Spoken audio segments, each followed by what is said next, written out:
Olha só que maravilha, estamos começando mais um programa, o programa Pronto Falei, junto com a minha amiga apresentadora Carla de Oliveira.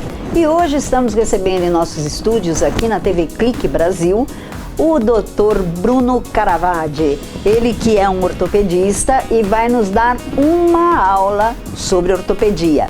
Bom, mas antes eu gostaria de fazer os meus agradecimentos, olha só, para Lima Rosa Mega Hair, ela que pôs o meu cabelo, olha, a Lima Rosa Mega Hair é maravilhosa. Lá eles fazem tudo sobre alongamento. Se eu fosse você, eu não perdia tempo não, viu? Tudo que é para alongar. Vamos supor, você quer alongar os seus cílios, você vai até lá. Você quer alongar a unha, você vai até lá. Tudo, eles têm profissionais super especializados e gabaritados para poder te atender. Bom, fica lá na rua Tomequique Kira, número 287, na sala 1, no edifício Prime Office, número 23, na Granja Viana, Cotia. Eu, se fosse você, não perdia tempo não, viu? Eu ia correndo lá porque, além de serem profissionais super gabaritados, o preço cabe direitinho no seu bolso. Mas agora eu vou para um rápido intervalo e voltamos eu e a Carla já com o Dr. Bruno.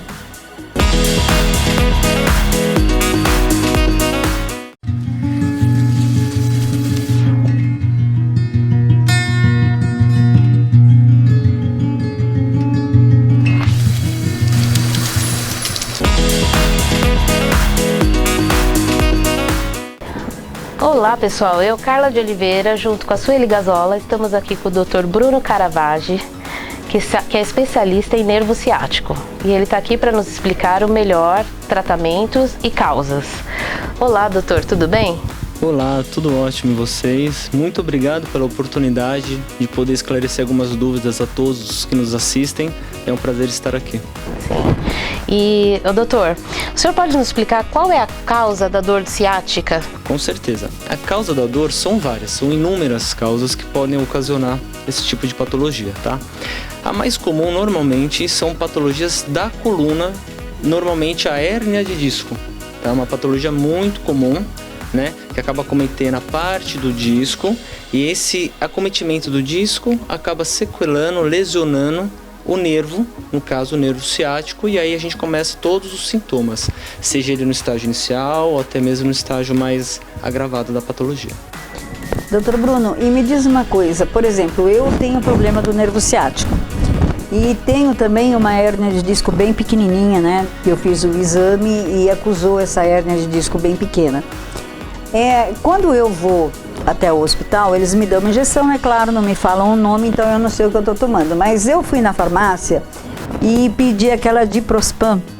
Aí eles me informaram que era muito perigoso eu tomar aquela injeção e poder me dar um choque e eu até vir a falecer, né?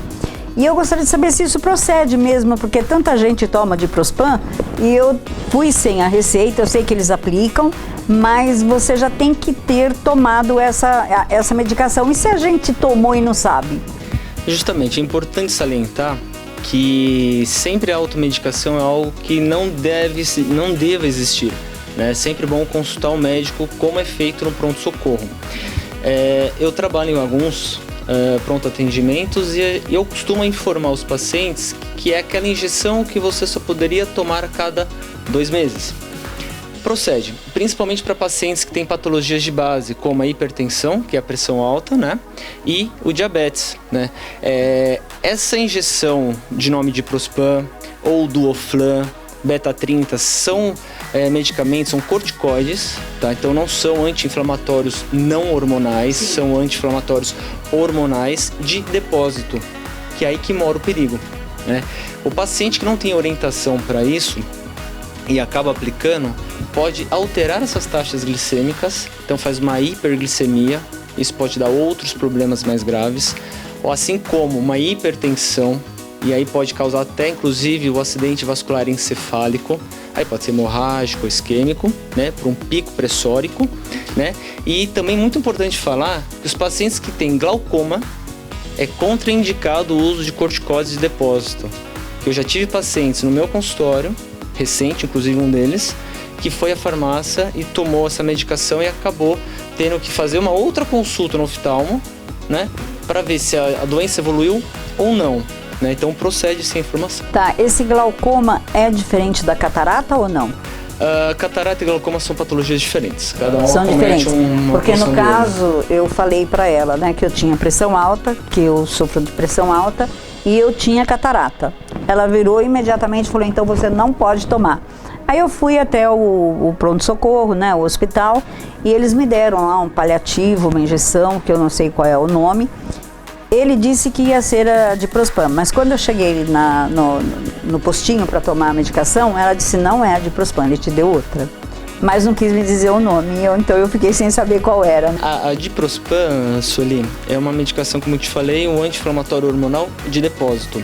Existe, por exemplo, a dexametasona, né, que ela normalmente, o tempo de meia-vida dela é em torno de 12 horas.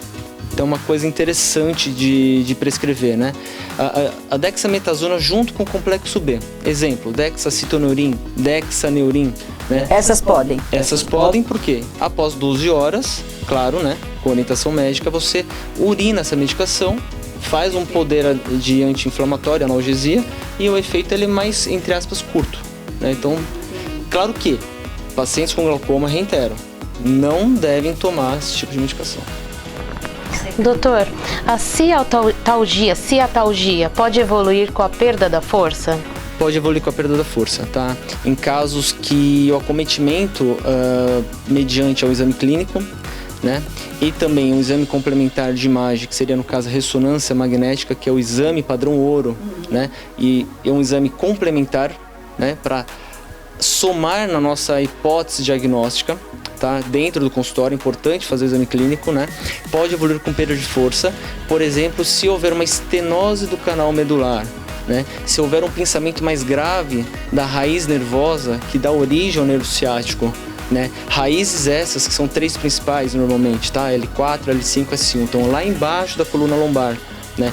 Então assim, a vértebra cervical é uma vértebra mais curtinha, assim, ela é menorzinha. E aí a gente imagina um triângulo, tá? Uma pirâmide. Então a vértebra que acomete, que é a vértebra que nós temos, na verdade, lá na coluna lombar, é uma vértebra um pouco maior, né? Então L5, S1 já é uma vértebra de transição, então ela já sofre um pouquinho mais, porque ela é um pouquinho mais rígida, né? Então a mobilidade dela é um pouquinho diminuída, associada às patologias de disco e estenose, abaulamentos, né? Hérnias extrusas, né? Podem sim evoluir com uma perda de força, tanto de um lado quanto do outro, ou de ambos. Nossa, só que maravilha, não é? Doutor, nós vamos para um rápido intervalo e voltamos já já com muito mais perguntas que queremos saber, não é verdade? Todos nós daqui e vocês que estão do outro lado da telinha, querem saber tudo sobre o ciático. Até daqui a pouco.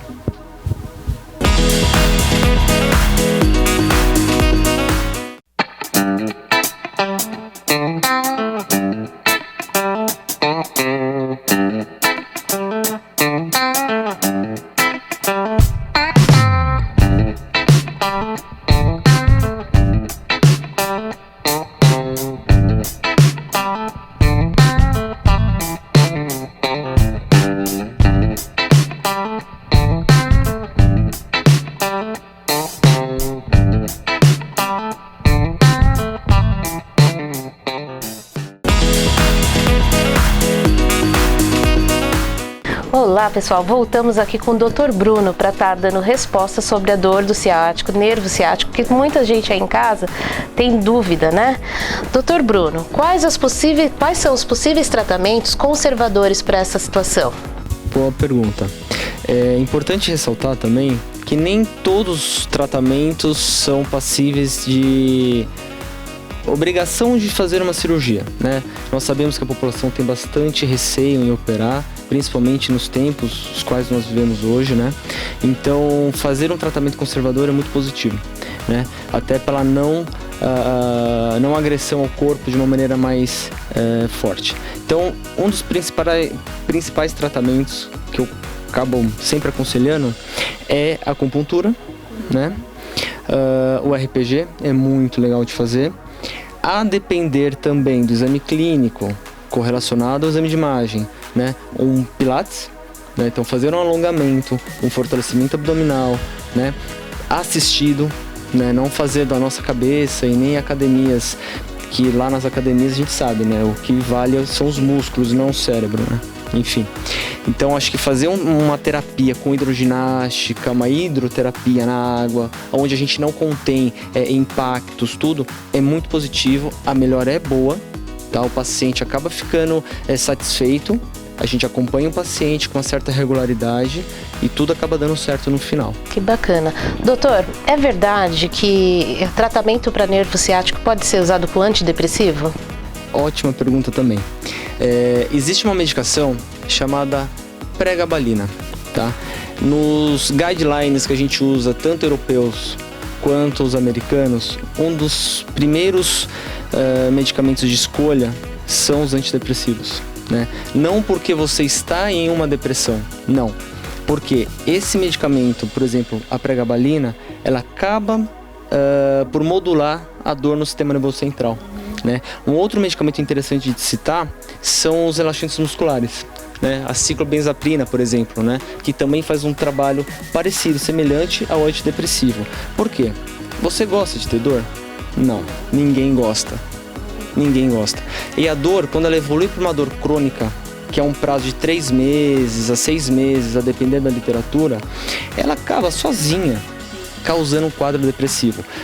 É uma razão secundária, tá? A primária realmente é a modulação de dor. Então a gente acaba abrangendo isso, né? E a pregabalina é muito interessante, que ela melhora a qualidade de sono, você descansa melhor, você acorda melhor e você tem um dia produtivo melhor. Então sempre a zelar pela sua autonomia como ser humano, né? Sem dor.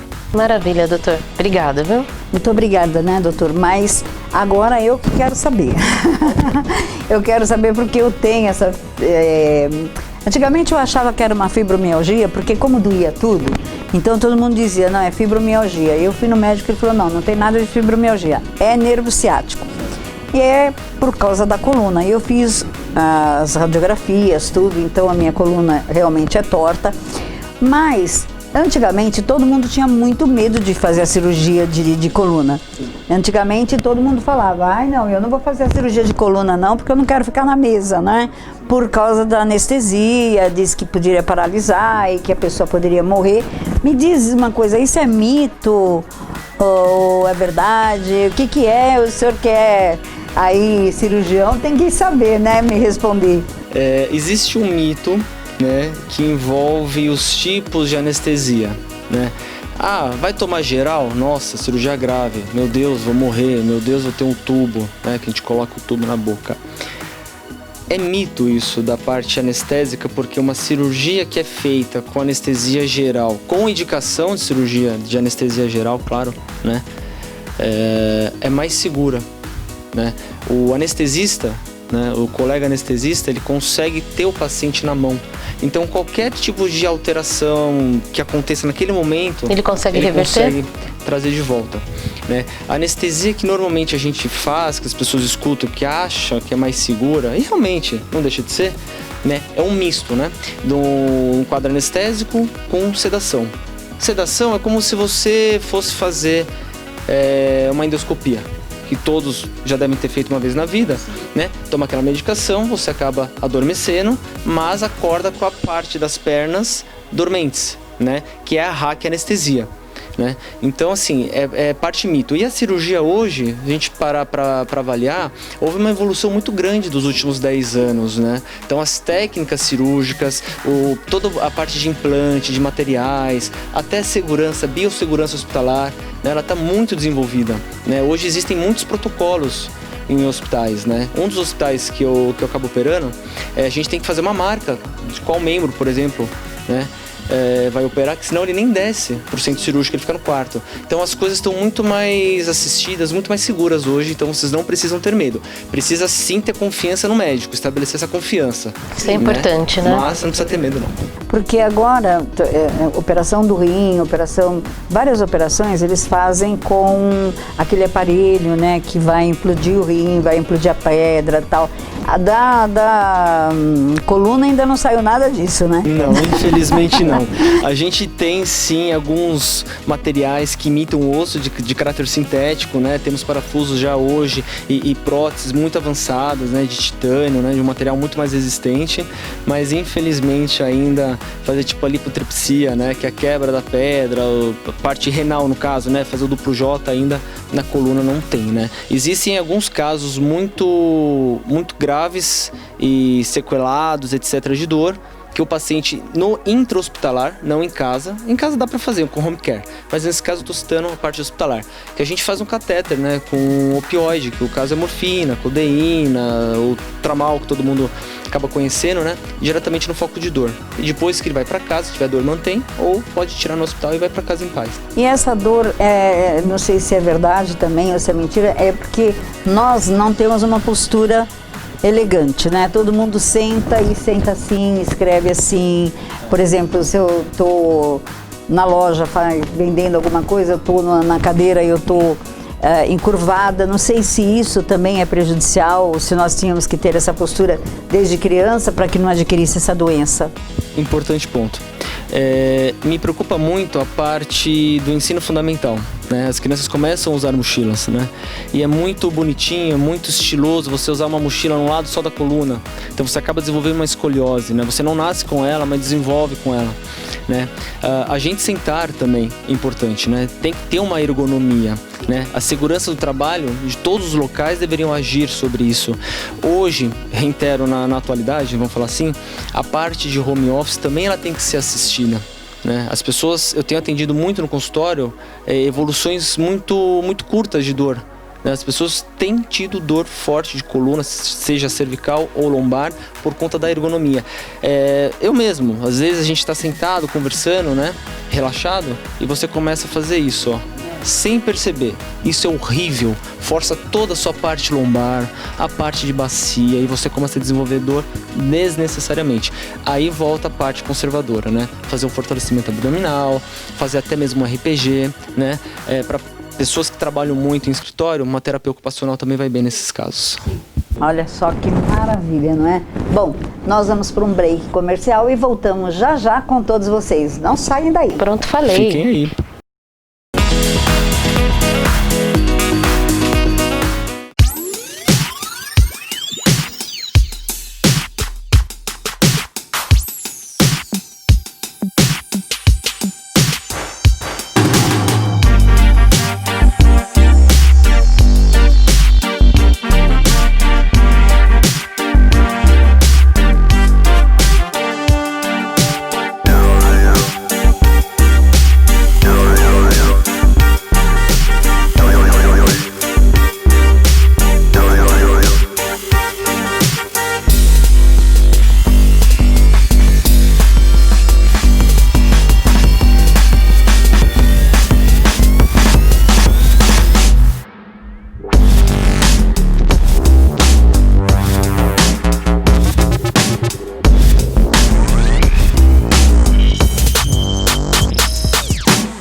Pessoal, voltamos aqui com essa entrevista maravilhosa com o Dr. Bruno.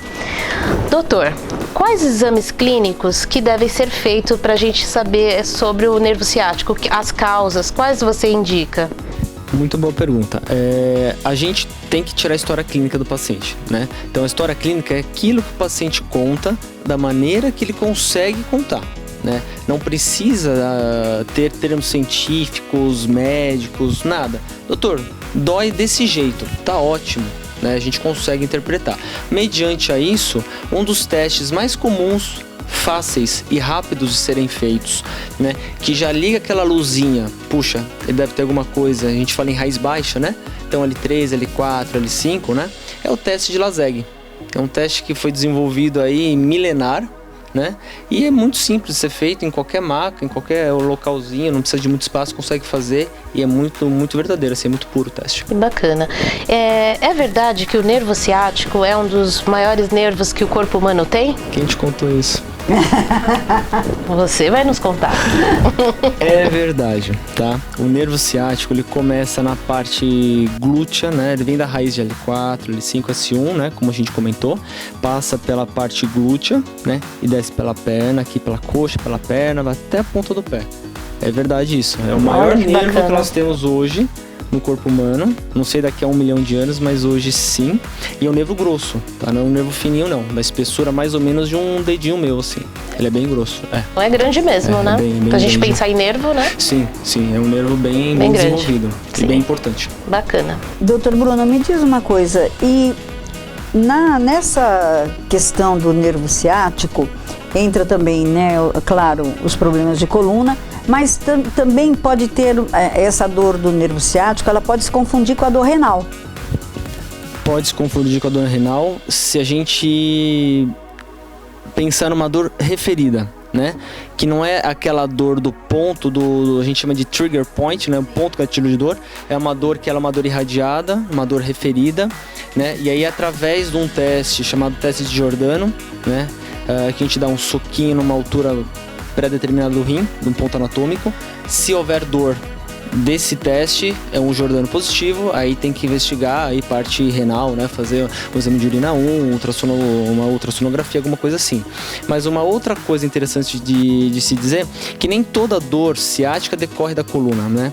Então, homens, por exemplo, têm por hábito sentar com carteira, celular, mas normalmente carteira, no bolso de trás da calça, né? Isso comprime a parte glútea, né, do bumbum, e nesse bumbum tem um músculo chamado músculo piriforme, né, que é um músculo mais grossinho, tem um LCD macia, né, e a depender das variações anatômicas, que não cabe falar nesse momento, mas a depender das variações anatômicas do nervo ciático, aí você desenvolve uma ciatalgia, né, decorrente da síndrome do músculo piriforme, que é um diagnóstico diferencial que deve ser pensado no consultório e investigado para descarte de problemas de coluna. Me diz uma coisa, doutor, e as cãibras, elas são provenientes do nervo ciático ou não tem nada a ver?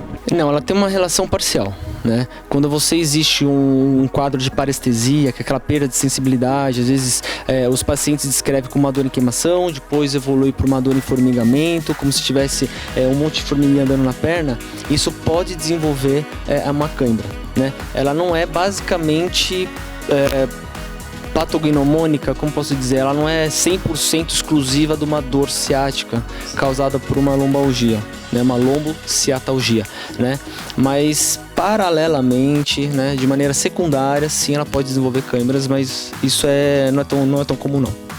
E o que você indicaria, né, para o telespectador, eles que estão curtindo aí, assistindo o nosso programa? Tipo assim, ele tá com uma dor nas costas, a gente nunca sabe se é uma coluna, se é o pulmão, se é alguma coisa, ele tem que fazer esse exame. Então, qual a sua indicação? Vai correndo ao hospital, faz uma radiografia, você acha que na radiografia vai constar mesmo o que ele tem? Ou você acha que o melhor exame realmente, né, a tomografia e também a ressonância magnética? Ótimo. Em torno aí mais ou menos de 96% dos pacientes que vão a pronto-socorro são pacientes que dariam para se consultar em uma clínica, né? É importante ressaltar isso, né? Porque a parte de pronto-socorro é uma parte mais de urgência, de emergência, de risco iminente de vida, né? Então assim, tem a coluna cervical, a coluna torácica e a coluna dorsal e uma parte da sacral, né? Dor torácica tem que investigar, ainda mais nos tempos dessa pandemia que a gente está passando e que vamos vencer, né? Com certeza, né? A gente vai curar isso. Graças a Deus. Leve o tempo que levar, mas a gente vai vencer.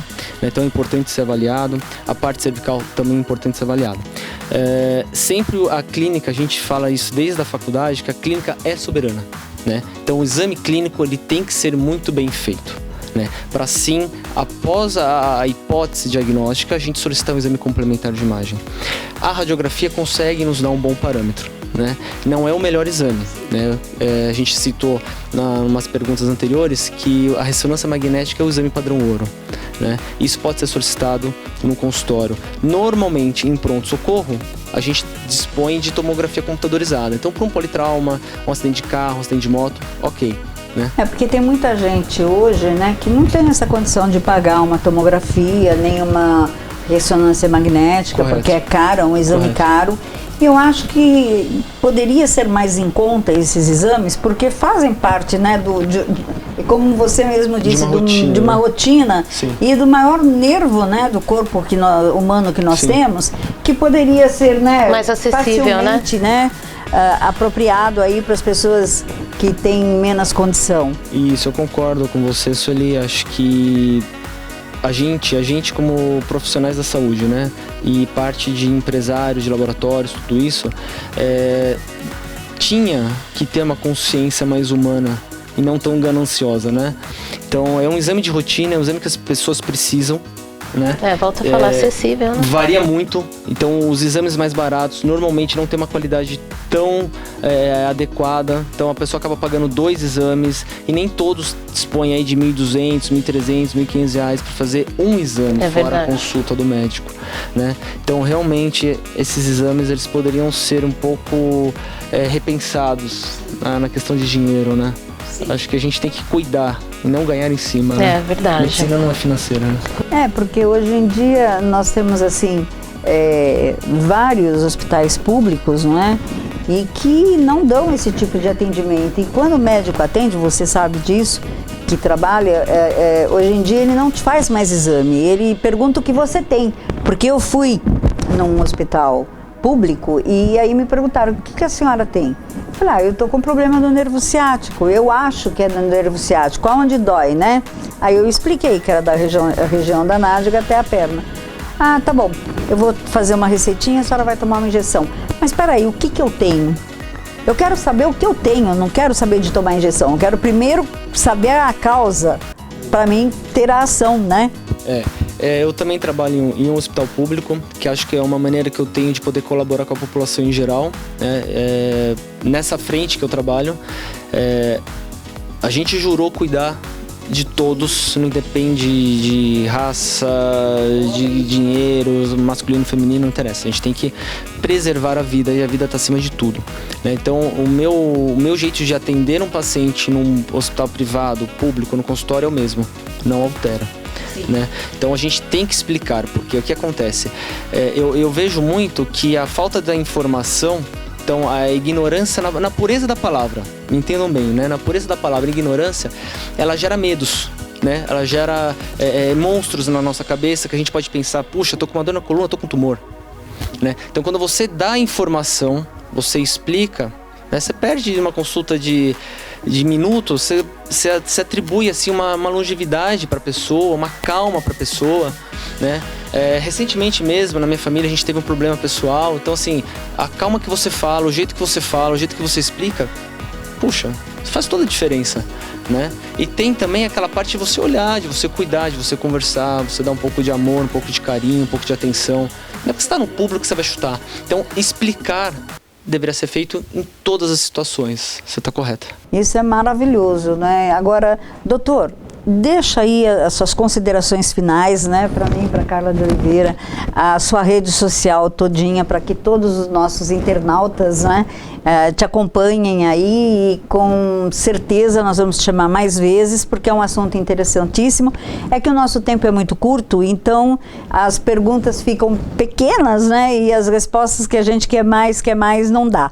Mas deixa a sua rede social, que eu tenho certeza que muita gente vai te procurar e você vai voltar de novo. Agradeço muito, sempre será um prazer, eu me coloco à disposição de vocês, do programa, pronto, falei.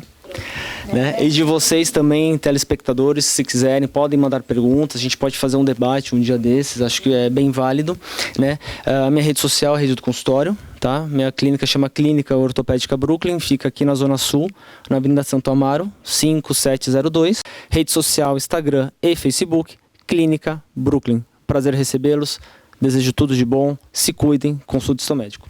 Olha só que maravilha, não é? Muito legal. Gostei demais da sua entrevista e gostaria de que você viesse mais vezes, né? Eu e a Carla, porque nós temos muita coisa ainda para saber, não é? Mas é como diz o ditado, tudo que é bom dura pouco, não é verdade? Então nós chegamos ao final de mais um programa, não é? Mas voltamos a semana que vem, se Deus quiser e Ele quer. E a Carla também está se despedindo aí para o próximo programa, que será maravilhoso para todos vocês. Obrigada, doutor. Eu que agradeço, até logo. Obrigado. Tchau, tchau. Pronto, falei, volta semana que vem.